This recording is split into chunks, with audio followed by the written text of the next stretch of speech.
Hey free-to-play gang, welcome back to another video. So in the previous video where I talked about the Kronos Relics and what to keep and what to sell, some of you guys felt that there was not enough information, and I can fully understand where you're coming from because I can understand it from a newbie's perspective. Wow, I got so many different kinds of relics, and yes, you did mention for me to keep this specific relic set, but what about the substats, right? So that's a really big question, and that's also the reason why I didn't want to squeeze it into the same video because that would drag the video to about 30 minutes or something like that. So anyway, I will just dedicate this video to discussing a little bit more about the substats that you want to aim for, what are the main stats that you want to keep as well. So let's try to be as comprehensive as possible over here. So maybe you can start off by using War Machine, and then I can discuss what are some of the relics that I would personally keep and what are some of the relics that I would sell. But do take note that, I'm coming from a very endgame approach where I want everything to be perfect, so you may not be able to always see something that is rather attainable for you. But without further ado, let's get right on with it. So we're going to start off with War Machine, which is the first Una set for Kronos. And let's take a look at what are some of the relics that I would personally keep. So as you can see here, this is the first one. This is going to be crit damage, attack percentage, HP percentage. So basically what I'm aiming for here is a little bit more crit damage and a little bit more attack percentage, and this is solely because of one expert that I have called Lincel, who does not need any crit rate. But we are not going to talk about niche characters like that. Okay, so let's take a look at let's say my Chloe, right? So she has 20% crit damage on this and 10% crit rate. So this is something that I will keep. Okay, so something that has both crit rate and crit damage is going to be an excellent relic piece to keep, especially in the long term. So do take note that crit rate and crit damage are excellent substats to have, and they far outshine attack percentage as a substat.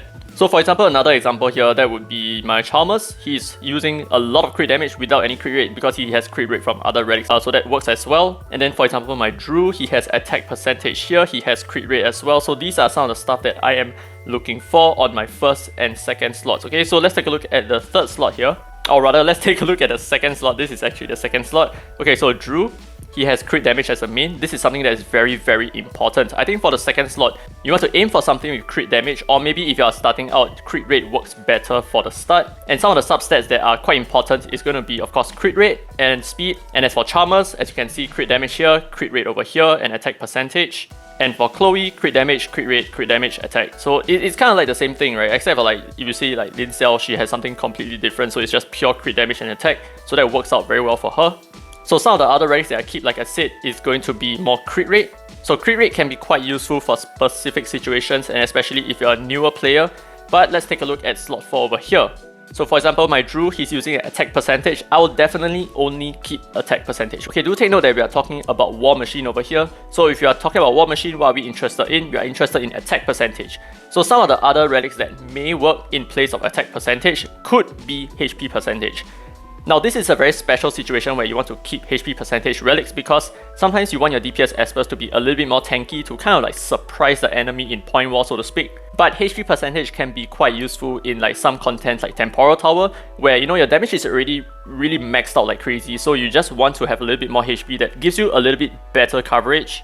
So HP percentage is still fine, but for most cases, especially for early gamers, I think what you want to aim for is just going to be attack percentage and sell off anything that isn't attack percentage. So if you get stuff like flat attack, flat HP, defense percentage and all that kind of stuff, I think you can just go ahead and just sell it immediately. So just bulk sell it in the relic market. Hey free-to-play gang, sorry for the plug, but if you find that this video has been helpful for you thus far, do consider subscribing, as subscribing is free and you can always change your mind. This is also the best way to support my channel for free, and it tells me that you find my content useful. It is also just a button away, so have a good day and enjoy the rest of the video. Okay, next one to discuss is going to be Windwalker. This is slightly less obvious, I would say, because Windwalker benefits not just DPS espers, but we are also taking a look at some support espers at the same time, because everyone kind of benefits from Windwalker, right? So this is going to be a little bit more complicated. So let's start off with my Sender, who is a DPS esper and is using my Windwalker set as well. As you can see, nothing new here. Crit rate, speed, attack, crit damage. Basically the perfect subs for a Sender, right? Or basically a perfect subs for any DPS esper.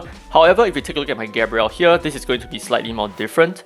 So as you can see, she has HP percentage and she has a lot of speed, and this is what I want to focus on for Windwalker Relics. So basically, if you are aiming for your Windwalker Relics for your supports, I would highly recommend that you try to aim for speed substats, because this is going to be super important for all kinds of support, okay? Not just your healers, not just your buffers, but seriously all kinds of supports, even your controllers at the same time. So my recommendation for you is if you're finding Windwalker Relic sets for your supports, for healers, for your controllers, make sure that it does come with a speed sub. Okay, this is very important. This is something that you need to aim for. Make sure that it comes with a speed sub. Actually, to be honest, if you're using Windwalker for your DPS espers as well, it doesn't hurt to go for speed subs as well. Okay, so let's say for example this Relic set over here that I'm looking at, it has crit damage and crit rate and it doesn't have speed sub, but I'm still going to keep it because it could potentially be quite useful for specific situations where, you know, you may not necessarily need all that speed, but you might want a little bit more crit rate and crit damage to make up for it. So this relic piece over here is going to be perfect for content such as Fafnir because you may not need like a whole ton of speed on your DPS espers, but you still want that relic set effect.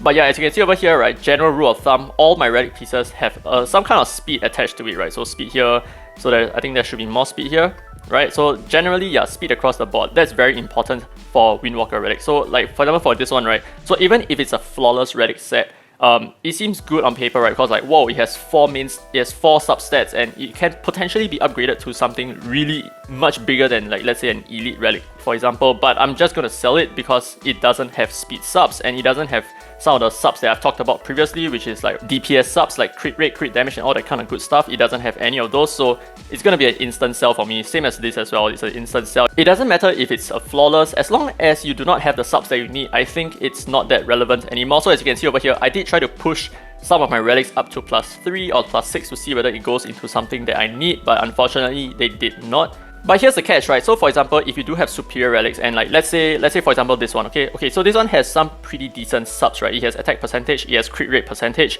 I would not sell it immediately if, let's say, I needed speed on it, okay? I would not sell it immediately. What I'll do is I will unlock the 4th slot, and if it goes to speed, then it's an instant keep for me. Or if, let's say, it goes into crit damage, that still works fine, I guess. And okay, so it went into defense flat, which is not something that I desperately need right now. So in my opinion, attack percentage and crit rate percentage is not super good. It's not good enough for me, but it could be good enough for you. And if that's the case, you may keep this. I'm just going to keep it and see where it goes afterwards. But if it goes into flat HP or flat defense, I'm probably going to sell it. And then, of course, we need to talk about the other two, slot 2 and slot 4 over here. This is going to be, like I said, a bit more complicated because this fits supports and DPS espers. So let's take a look at a support, for example. Okay, no, let's not take a look at Jin Yu Yao. Okay, let's take a look at Gabrielle. Okay, so she has HP over here. I think HP percentage is going to be very important for most support espers.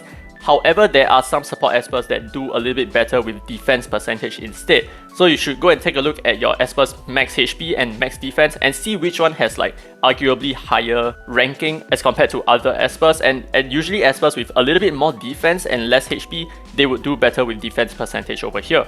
So this is pretty obvious. We have more speed subs and accuracy subs as well. I think accuracy subs can be quite important for some of your supports. Now let's take a look at a DPS esper, like for example my Louis. He has a lot of crit rate over here. That's 63% crit rate in one relic, and then he has 20% crit damage, which is okay. So this is kind of like an early game DPS build where you are not able to max out your crit rate, so you go with a crit rate relic instead of a crit damage relic. So let's take a look at Sender. This is crit damage and crit rate and speed and accuracy, basically everything that a Sender really needs. So I think, very importantly, you need to think a lot about what your Esper needs and then try to give him the relic sets and give him the relic substats and main stats that really fit his niche.